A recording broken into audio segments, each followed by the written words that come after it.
Salut les investisseurs intelligents, c'est Monsieur Rodolphe, bienvenue dans cette nouvelle vidéo. Je me suis mis dans un terminal complètement désertique de l'aéroport de Nouméa Tontuta. J'attends mon avion qui va me ramener vers Osaka au Japon, puis vers Amsterdam, puis ensuite vers Marseille. Donc là il est 22h30, l'avion décolle dans 1 heure et je devrais pouvoir être à Marseille d'ici 32 heures. Donc bon, il y a en gros 22 heures de vol, plus différentes escales entre Tokyo et Amsterdam. Bref, le voyage s'annonce un petit peu long, mais j'ai quand même envie que vous ayez, comme tous les jeudis après-midi, une vidéo de ma part. Et aujourd'hui, je vous fais une vidéo concernant les 5 règles que vous devez impérativement respecter lorsque vous faites un investissement locatif. Alors, c'est pas des règles, c'est des règles peut-être que vous avez déjà entendues sur d'autres chaînes ou peut-être même sur la chaîne des investisseurs intelligents, mais je tiens à rappeler que c'est important de rabâcher sans cesse les différentes règles de base d'un domaine. Donc surtout si j'en oublie, dites-moi dites-moi-le dans les commentaires tout simplement. Mais pour moi, l'une des premières règles que vous devez respecter, c'est avant même d'investir en immobilier, c'est de savoir pourquoi vous le faites. Est-ce que vous le faites pour vous? Est-ce que vous le faites pour vos enfants? Est-ce que vous le faites pour que vos parents aient une meilleure retraite? Est-ce que vous voulez avoir 1 000 € par mois en plus dans 6 mois? Est-ce que vous voulez avoir 10 000 € par mois en plus dans 3, 4 ou 5 ans? Ça n'est pas du tout le même objectif et vous devez impérativement le clarifier et également l'écrire. C'est-à-dire que vous devez formaliser votre promesse que vous allez vous faire à vous-même, noir sur blanc, dans vos objectifs que vous faites en début d'année ou que vous pouvez mettre maintenant en mi-année. Mais voilà, vous devez impérativement chiffrer votre objectif. La deuxième règle qui est très importante à respecter, c'est bien évidemment l'autofinancement. Lorsque vous achetez un bien immobilier, les loyers doivent absolument tout couvrir, également le crédit, également la fiscalité, également les aléas. Et la meilleure façon que ça couvre tout, c'est de respecter la règle des 70%. Petit rappel très rapide, si vous percevez 1 000 € de loyer hors charge, vous ne devez pas rembourser plus de 70% de cette somme. Donc, dans ce cas, dans cet exemple-là, vous ne devez pas rembourser plus de 700 € par mois de crédit à la banque. Quand je parle de crédit, je parle de crédit plus assurance, je parle vraiment de TAEG. Donc, ça, c'est vraiment extrêmement important. Ensuite, en troisième point, j'ai noté que vous devez impérativement maîtriser la fiscalité ainsi que toutes les stratégies de location.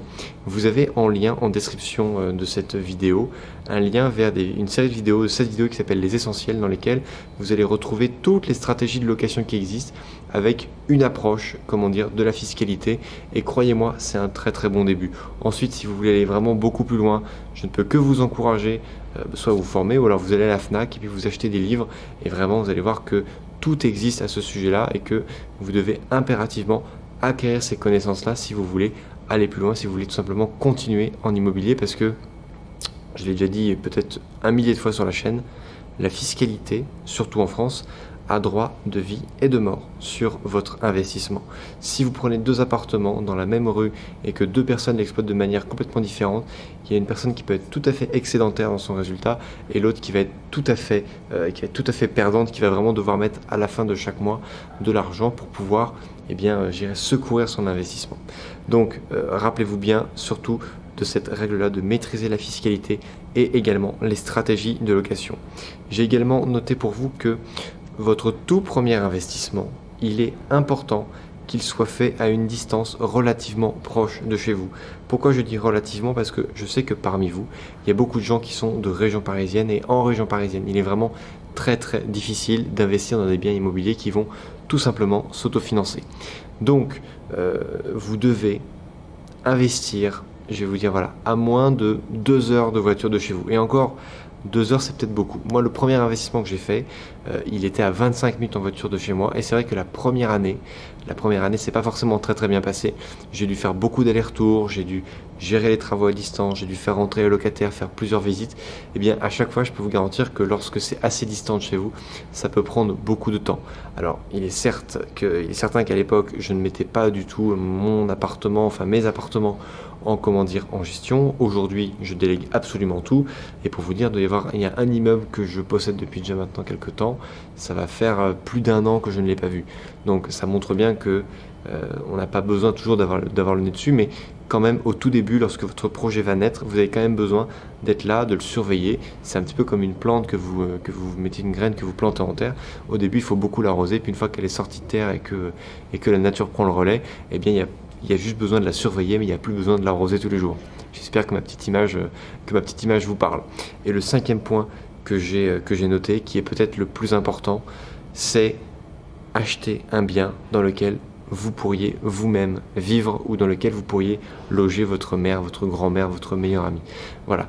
N'achetez pas un bien immobilier dans lequel vous auriez honte de mettre un ami, dans lequel vous ne mettriez pour rien au monde vos enfants. Ça veut dire que c'est un bien immobilier qui n'est peut-être pas je dirais digne des conditions humaines et que vous êtes peut-être en train doucement de déraper, de glisser dans une opération entre guillemets de marchand de sommeil parce qu'on peut très vite être attiré par ces biens-là parce que les rentabilités peuvent être vraiment très très bonnes, en tout cas sur le papier. En tout cas à l'exploitation, ce sont de très très gros problèmes. Vraiment évitez absolument et dites-vous bien que avant d'acheter un bien immobilier, posez-vous cette question, est-ce que vous pourriez y vivre ?